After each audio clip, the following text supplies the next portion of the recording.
اما بعد فاعوذ باللہ من الشیطان الرجیم بسم اللہ الرحمن الرحیم اہدنا الصراط المستقیم صدق اللہ العظیم۔ رب العالمین کے فضل و کرم سے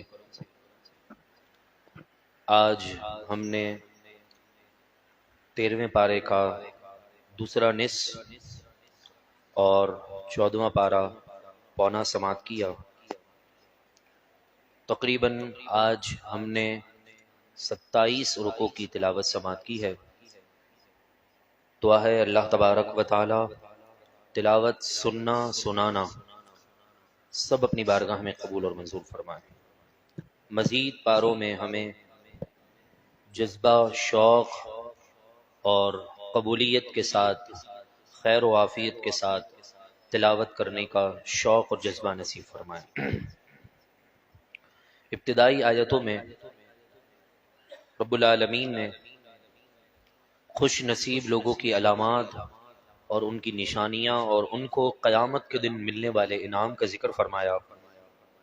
چنانچہ ارشاد ہوا، الذین یوفون بعہد اللہ، وہ لوگ جو اللہ کے وعدے کو پورا کرتے ہیں، ولا ینقضون المیثاق، اور وہ پکے عہد کو توڑتے نہیں، والذین یصلون ما امر اللہ بہ ان یوصل، اور وہ لوگ جو صلہ رحمی کرتے ہیں جس صلہ رحمی کا رب نے حکم دیا ہے، وَيَخْشَوْنَ رَبَّهُمْ، اور وہ اپنے رب سے ڈرتے ہیں، وَيَخَافُونَ سُوءَ الْحِسَابِ، اور وہ حساب کی سختی سے خوف زدہ رہتے ہیں، وَالَّذِينَ صَبَرُوا ابْتِغَاءَ وَجْهِ رَبِّهِمْ، اور وہ لوگ جنہوں نے صبر کیا اپنے رب کی رضا حاصل کرنے کے لیے، وَأَقَامُوا الصَّلَاةَ، نماز قائم کی، وَأَنفَقُوا مِمَّا رَزَقْنَاهُمْ، اور جو ہم نے روزی انہیں دی اس میں سے انہوں نے خرچ کیا ہماری راہ میں،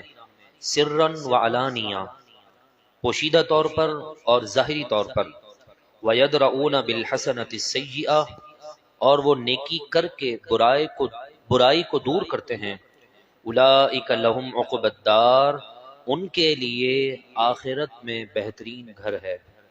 اور وہ گھر کون سا ہوگا؟ قرآن نے خود جواب دیا، جنات عدن، اس گھر کا نام جنات عدن ہے، ہمیشہ رہنے والی جنت، یدخلونہا، جس میں وہ داخل ہوں گے، ومن صلح من آبائہم وازواجہم وذریاتہم، اور جو لوگ نیک ہوں گے ان کے باپ دادا، ان کی بیویاں، ان کی اولاد میں سے، وہ بھی اللہ تعالی کے فضل و کرم سے اپنے والد یا اپنی اولاد یا اپنے داداؤں کی نیکیوں پر اپنے شوہروں یا اپنی بیویوں کی نیکیوں کے توسل سے اللہ قیامت کے دن انہیں جنت میں داخلہ عطا فرمائے گا۔ والملائکۃ یدخلون علیہم من کل باب، اور فرشتے ان پر ہر دروازے سے یہ کہتے ہوئے داخل ہوں گے، سلام علیکم، السلام علیکم، تم پر اللہ کی سلامتی ہو، بما صبرتم، اس لیے کہ تم نے دنیا میں صبر کیا، نیکی پر تم صبر کرتے رہے، فنعم عقبی الدار، تو کیا ہی اچھا گھر ہے ان خوش نصیبوں کے لیے۔ یعنی یہاں سے لے کر تقریباً 7 آیتیں یہ ان خوش نصیبوں کی ہیں جنہیں اللہ تعالی نے دنیا میں رسول اللہ کا دامن بن مانگے عطا فرما دیا، کیونکہ رسول اللہ کے دامن کے بغیر یہ نعمتیں کر لینا اور پھر اس پر کوئی اجر بھی نہیں ہے۔ اجر کب ملے گا؟ جب بندہ مسلمان ہوگا، اور مسلمان کب ہوتا ہے؟ جب رسول اللہ کا دامن اس کے ہاتھ میں ہوتا ہے۔ ہر نعمت اور اس نعمت کا صلہ، اس نعمت کا مزہ، اس نعمت کی لذت صرف اور صرف رسول اللہ کے دامن میں آ کر چھپنے میں ہے، ورنہ کوئی نعمت کا حاصل نہیں، کوئی نعمت کا صلہ نہیں، کوئی نیکی کا ثواب نہیں۔ یہ ساری ان لوگوں کی علامتیں ہیں جو بن دیکھے رسول اللہ پر ایمان لاتے ہیں۔ ایک مرتبہ حضرت بیلول دانا رحمت اللہ تعالی علیہ سمندر کے کنارے مٹی سے کچھ بنا رہے تھے۔ خلیفہ ہارون رشید کی بیوی وہاں سے گزری، اس نے کہا، مجذوب، اے اللہ کے نیک بندے، یہ کیا کر رہے ہو؟ تو کہا، جنت کا محل بنا رہا ہوں۔ اللہ والے ہوتے ہیں، ان کی باتیں بھی بہت نرالی ہوتی ہیں، اور یہ باتیں دماغ میں آ جائے تو کرامت نہیں رہے گی نا۔ کرامت کہتے ہی ان باتوں کو ہیں جو دماغ سے ماورا ہوں، نبیوں سے ہوں تو معجزہ، ولیوں سے ہوں تو کرامت ہوتی ہے۔ تو کہنے لگے بیلول دانا کہ میں جنت کا گھر بنا رہا ہوں۔ تو خلیفہ ہارون رشید کی زوجہ نیک تھی، انہوں نے کہا اچھا بیچو گے؟ کہا کہ جی۔ کہا قیمت کیا ہے؟ کہا 2 درہم۔ 2 درہم دیے اس نے۔ بادشاہ کی بیوی ہے، 2 درہم کیا چیز ہے؟ کوئی بھی چیز حیثیت نہیں رکھتی۔ اگر اس وقت 1000 درہم بھی ہوتے مانگتا تو شاید دے دیتی، کیونکہ بادشاہ کی بیوی تھی۔ تو کہا 2 درہم ہے۔ کہا کہ ٹھیک ہے لو، 2 درہم دے دیے۔ گھر جو بنایا تھا مٹی کا اس کو توڑ کر کہا جا ٹھیک ہے جا۔ وہ بھی خوشی خوشی چلی گئی۔ اسی رات خواب میں بادشاہ خلیفہ ہارون رشید کو اپنی ہی بیوی کا محل جنت میں دکھایا جاتا ہے۔ وہ یہ دیکھتا ہے کہ قیامت برپا ہو چکی ہے، جنت میں لوگ چلے گئے اور دیکھا کہ اتنا بڑا محل ہے، اس پر اس کی بیوی کا نام لکھا ہوا ہے۔ دروازے پر داخل ہونے لگتا ہے تو روک لیا جاتا ہے کہ یہ تیرا نہیں، تیری بیوی کا ہے۔ اتنا بڑا محل اس کو نصیب ہو گیا۔ اس کی آنکھ کھل جاتی ہے، بیوی کے پاس آتا ہے اور کہتا ہے تو نے کون سا کام کیا تھا کہ جس کی وجہ سے اتنا بڑا محل اللہ نے تجھے جنت میں دے دیا؟ اس نے کہا میرے پاس کوئی عمل تو نہیں، مگر کل ایک مجذوب بزرگ کو، بیلول دانا کو میں نے سمندر کے کنارے مٹی سے کھیلتے ہوئے دیکھا تھا تو میں نے پوچھ لیا تھا، اس نے کہا تھا جنت کا محل بیچ رہا ہوں، میں نے 2 درہم دیے اور اس نے مجھے دے دیا۔ بادشاہ بھی بیلول دانا کو ڈھونڈنے کے لیے نکلا کہ کسی طرح شارٹ کٹ راستے سے جنت کا محل حاصل کر لیا جائے۔ بیلول دانا کو ڈھونڈتے رہے، کافی دن گزر گئے۔ بالآخر سمندر کے کنارے پھر بیلول دانا مٹی سے کچھ بنا رہے تھے۔ بادشاہ وہاں سے گزرا، جی اللہ کے نیک بندے کیا کر رہے ہو؟ کہا کہ میں جنت کا محل بنا رہا ہوں۔ کہا بیچو گے؟ کہا کیوں نہیں، ضرور بیچوں گا۔ کہ ٹھیک ہے، کتنا اس کا دام کتنا ہے، قیمت کتنی ہے؟ تو اس نے کہا آدھی سلطنت۔ 2 دن پہلے یا 1 دن پہلے تو 2 درہم، اب آدھی سلطنت۔ اللہ والے ہوتے ہیں۔ کہا کل تو میری بیوی کو تم نے 2 درہم میں دیے تھے اور آج آدھی سلطنت میں۔ بیلول دانا بھی کیا کہنے لگے، کہا تمہاری بیوی نے بن دیکھے سودا کیا ہے اور تم دیکھ کر سودا کر رہے ہو۔ جو بن دیکھے ایمان لاتے ہیں انہی کا مقبول ہوتا ہے۔ رسول اللہ علیہ الصلوۃ والسلام کے کمالات، حضور کے معجزات، حضور کی عظمت، حضور کی شان پر بن دیکھے بغیر دلیل کے ایمان رکھنے کا نام ایمان ہے۔ ورنہ تو قیامت کے دن تو سب مان لیں گے، آج لے ان کی پناہ، آج لے ان کی پناہ، آج مدد مانگ ان سے، پھر نہ مانیں گے قیامت میں اگر مان گیا۔ آج سے 1 سال پہلے 12 اپریل کو حضور کے عاشق ناموس رسالت کے لیے روڈوں پر تھے، یہی رات تھی اور آج بھی لوگ روڈوں پر ہیں۔ بن دیکھے ایمان لانے کی بات تھی۔ سودے اپنے ہوتے ہیں، کس نے کس کو خوش کرنا ہے یہ تو پھر قیامت کے دن ہی فیصلہ ہونا ہے۔ تو فرمایا کہ یہ جو علامتیں ہیں نا، جو اللہ سے ڈرتے ہیں، حساب پر خوف رکھتے ہیں، وعدہ پورا کرتے ہیں اور اللہ کی راہ میں خرچ کرتے ہیں، ایسوں کو اللہ تعالیٰ ان کے والد کی نیکیوں کے توسل سے بھی جنت میں داخلہ عطا فرما دے گا۔ اور یہ جو سورہ رات کی آیت نمبر 22 ہے اور 23، اس کی تفسیر کے اندر ایک بہت پیاری بات لکھی ہے۔ اس کی تفسیر میں ایک بات یہ لکھی ہوئی ہے کہ اگر کسی کا والد بہت نیک ہو، یا کسی کی اولاد بہت نیک ہو، یا کسی کی بیوی بہت نیک ہو، یا کسی کا شوہر بہت نیک ہو، یعنی خاندان یا نسبت تعلق رکھنے والے میں سے کوئی ایک نیک ہو اور وہ اسی نیکی پر اس دنیا سے چلا جائے، تو اس نیکی کا صلہ اللہ اس کی اولاد یا اس کے ماں باپ یا اس کے بہن بھائی کو ضرور عطا فرماتا ہے۔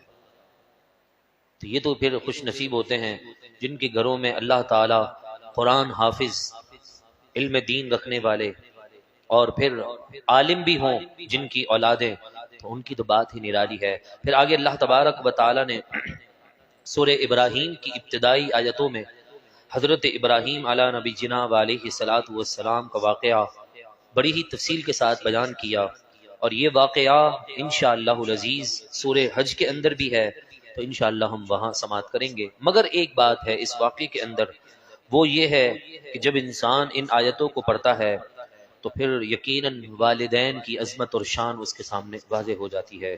جس طرح آپ نے دعا کی ربی جعلنی مقیم الصلاۃ ومن ذریتی، اے میرے رب مجھے نماز قائم کرنے والا رکھ دے، ومن ذریتی اور میری اولاد کو بھی یہ نعمت عطا فرما، ربنا وتقبل دعا اور اے ہمارے رب تو ہی میری دعا کو قبول فرمانے والا ہے، ربنا اغفر لی، اے ہمارے رب تو بخش دے مجھے، ولی والدیہ میرے والدین کو، وللمؤمنین اور سب رسول اللہ کے غلاموں کو، یوم یقوم الحساب جس دن حساب قائم ہوگا، آمین۔ یہ وہ آیت ہے جو ہم التحیات کے آخر میں پڑھتے ہیں۔ تو جب بھی یہ دعا مانگے تو یقیناً اپنے والدین اور مسلمان کی بخشش کی نیت ضرور شامل کریں۔ جب آپ یہ دعا پڑھیں گے ہر 2 رکعت میں، 4 میں، 3 رکعت والی نماز میں، آخری جو رکعت ہوگی اس میں یہ پڑھیں گے تو دعا کا ترجمہ سننے کے بعد اب والدین کی مغفرت کی طرف توجہ تو ضرور جائے گی، مسلمانوں کی مغفرت کی طرف توجہ نہ جائے دعا کیسے قبول ہوگی؟ حضرت موسیٰ علی نبی جناب علیہ الصلاۃ والسلام ایک جگہ سے گزرے تو ایک بندہ گر گرا کر دعائیں مانگ رہا تھا، اتنا گر گرا رہا تھا کہ حضرت موسیٰ کو ترس آ گیا۔ رب تعالیٰ سے عرض کی مولا تو غفور الرحیم ہے، رحمان الرحیم ہے، اتنی گر گرا کر یہ دعا مانگ رہا ہے تو اس کی دعا قبول کر لے۔ رب تعالیٰ نے فرمایا کہ اے موسیٰ تو اس کے ظاہر کو دیکھ رہا ہے، میں اس کے باطن کو دیکھ رہا ہوں۔ یہ ظاہری طور پر تو گر گرا رہا ہے مگر دل اس کا میرے حضور موجود نہیں، جس کی وجہ سے اس کی دعا کی قبولیت میں آر پیدا ہو رہی ہے۔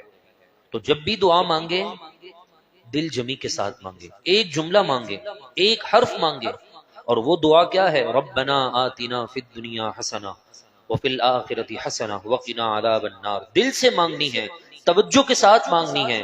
اب جب آپ نماز میں یہ دعا پڑھیں گے کہ ربنا اغفر لی ولی والدیہ، تو ذہن والدین کی مغفرت کی طرف جائے گا۔ تو آپ مجھے بتائیے ذہن مغفرت والدین کی طرف جائے، والدین کی مغفرت کی طرف چلا جائے، اس سے نماز میں خلل پیدا نہیں ہو سکتا، تو پھر نماز میں میرے محبوب کا خیال آنے سے نماز کیسے فاسد ہو سکتی ہے؟ بعض نادانوں نے غلطی کر دی، قرآن نہیں سمجھے تھے نا، حدیث پر ان کی گرفت نہیں تھی، وہ کہنے لگے اپنی کتابوں میں نعوذ باللہ من ذالک، اگر نماز میں حضور کا خیال آ جائے، میں بڑے ہوش و حواس میں، ویسے تو تراویح سنانے کے بعد اکثر امام تراویح میں بات کرنے کی بھی ہمت نہیں ہوتی، مگر یہ قرآن کی برکت ہے، بڑے ہوش و حواس میں بات کر رہا ہوں۔ بعض نادانوں نے قرآن نہ سمجھنے کی وجہ سے اپنی کتابوں میں یہ جملے تحریر کر دیے کہ اگر نماز میں حضور کا خیال آ جائے تو یہ گدھے، گھوڑے، خچر بلکہ کسی عورت کے ساتھ بدکاری کرنے سے بھی زیادہ خطرناک ہے۔ استغفر اللہ، کہاں گدھا ہے کہاں گھوڑا ہے، زوجہ بھی نہیں، کسی عورت سے بدکاری کرنا، وہ خیال آ جائے اس پر نماز ان کی ٹوٹتی نہیں، مگر کہا حضور کا خیال آ جائے تو نماز فاسد ہی نہیں بلکہ بندہ دائرہ اسلام سے باہر نکل گیا۔ اب ایسے لوگوں کے پیچھے ہم نمازیں پڑھیں گے، اب آپ کہہ رہے ہوں گے یہ کون لوگ ہیں؟ یہ آپ ماشاءاللہ بڑے سمجھدار لوگ ہیں، جن کے قرآن پڑھنے کے بعد کھڑے ہو کر 2 شعر حضور کی عظمت کے نہ پڑھے جائیں، جن سے اذان سے پہلے جن سے درود پاک نہ پڑھا جائے، وہی ایسی باتیں کر سکتے ہیں، ورنہ جو 24 گھنٹے درود پاک پڑھتا ہو، اذان سے پہلے بھی، تکبیر سے پہلے بھی، چلتے پھرتے، اس کے ذہن میں تو، اس مسلمان کے ذہن میں تو حضور کا ہی خیال ہوگا، اب وہ نماز میں کھڑا ہو کہ باہر ہو، وہ تو حضور کے خیال میں گم ہوگا، تو اس کی نماز تو ایسی ہی ہو سکتی ہے کہ گویا وہ کھڑا شہر کراچی میں ہو اور رسول اللہ قبر انور سے اس کی نماز کو دیکھ کر مسکرا رہے ہوں. یہ زندگی کا حاصل ہے. تو پھر جب انسان دعا مانگے تو اپنے والدین کے لیے ضرور دعا مانگے. اس کے بعد سورہ نحل کی ابتدا ہے. سورہ نحل میں اللہ تبارک و تعالی نے بے شمار انعام و اکرام کا ذکر فرمایا ہے. ویسے تو سورہ رحمان بھی انعام اور اکرام کی فضیلت اور عظمت پر مشتمل ہے، مگر سورہ نحل کے اندر جو انعام کی تقسیم کو بیان کیا ہے ویسا تو قرآن کی کسی اور آیت میں وضاحتاً صراحتاً تفصیل کے ساتھ نہیں ہے، جس طرح کہ قرآن مجید فرقان حمید نے فرمایا وَإِنَّ لَكُمْ فِي الْأَنْعَامِ لَعِبْرَةً، بے شک جانوروں میں تمہارے لیے غور کرنے کا مقام ہے. بکری ہے، گائے ہیں، کیا غور کرنا ہے؟ نسقیکم مما فی بطونہ من بین فرث ودم لبنا خالصا، کہ ہم تمہیں پلاتے ہیں اس جانور کے پیٹ میں سے کہ جس میں من بین فرث ودمن، کہ جس میں گوبر بھی ہے، خون بھی ہے، نجس چیزیں بھی ہیں، مگر اس میں سے ہم تمہیں کیا پلاتے ہیں؟ لبنن خالصا، سفید پیارا سا دودھ، سائغا للشاربین، خوشگوار اور پینے کے لیے بڑا ہی مفید. مجھے بتائیے نا، وہی رگ ہے نا جس سے خون جا رہا ہے، یہاں سے ہی جانور اپنا چارہ اندر لیتا ہے. سارا گندا سسٹم اللہ تبارک و تعالی کی جانب سے بنایا گیا، وہ سسٹم ساری گندگی ایک طرف. مگر میں آپ سے کہتا ہوں، مجھے بتائیے آپ دودھ کے ایک گلاس کے اندر خون کا ایک قطرہ دکھا دیجئے، اتنی صفائی کہاں ہوگی؟ کتنا اللہ تعالیٰ نے پیارا نظام اس جانور کے اندر رکھا ہے. وہی رگیں ہیں، وہی سب کچھ ہے، کاٹے تو خون نکلے، لیکن جب وہ رگ چلتے چلتے تھنوں کے قریب آ جائے تو وہاں خون نہیں، رب تعالیٰ نے لبنن خالصن، وہاں خالص دودھ رکھ دیا ہے. اور پھر فرمایا وَمِن ثَمَرَاتِ النَّخِيلِ وَالْأَعْنَابِ تَتَّخِذُونَ مِنْهُ سَكَرًا وَرِزْقًا، اور کھجور انگور کے پھل کچھ پھل ہیں کہ پانی ڈال کر تم انہیں بہترین مشروب بناتے ہو. وَرِزْقًا حَسَنًا، اور اس کے علاوہ یہی چیز سالن کے طور پر، رزق کے طور پر بھی استعمال کی جاتی ہے. ان فی ذلک لآیۃ، اس میں ضرور نشانیاں ہیں. کس کے لیے؟ لقوم یعقلون، عقل رکھنے والی قوم کے لیے. پھر اس کے بعد رب العالمین نے شہد کا ذکر کیا. وَأَوْحَى رَبُّكَ إِلَى النَّحْلِ أَنِ اتَّخِذِي مِنَ الْجِبَالِ بُيُوتًا، اور آپ کے رب نے شہد کی مکھی کے دل میں یہ بات ڈالی کہ أَنِ اتَّخِذِي مِنَ الْجِبَالِ بُيُوتًا وَمِنَ الشَّجَرِ، کہ وہ پہاڑوں میں گھر بنائیں اور درختوں سے رس چوسے. وَمِمَّا يَعْرِشُونَ، اور پھر وہاں جا کر اپنی جگہ پر آ کر بیٹھے ان چھپڑیوں میں جنہیں لوگ اونچا بناتے ہیں. ثم کلی من کل الثمرات فاسلکی سبل ربک ذللا، پھر ہر قسم کے پھلوں میں رس چوستی پھرتی چلتی اپنے رب کی بنائی ہوئی نرم اور آسان راہوں پر. یخرج من بطونها شراب مختلف الوانہ، اس کے پیٹ سے رنگ برنگ پینے کی چیز نکلتی ہے. الوانہ فیہ شفاء للناس، اس لذیذ شہد کہ جس میں لوگوں کے لیے شفا ہے. ہم تو پھر بھی ایک ستھرے ہوئے اچھے انسان ہیں، مگر کچھ لوگ اتنے ہوتے ہیں صفائی کے کہ تھوڑی سی گندگی ہو جاتی ہے نا، بالکل اپنے آپ کو جھاڑنا شروع کر دیتے ہیں. ان سے کہیے گا کہ دودھ پینا چھوڑ دیں، ان سے کہیں کہ شہد کھانا چھوڑ دیں، کیونکہ یہ اللہ تبارک و تعالی کی جانب سے جانوروں سے اور پرندوں اور کیڑے مکوڑوں سے حاصل ہوتی ہے. جب وہ شہد اور وہ رس چوس کر جب وہ اپنے چھتے پر پہنچتی ہے تو فرمایا اس کے پیٹ سے رنگ برنگ پینے کی چیزیں نکلتی ہیں.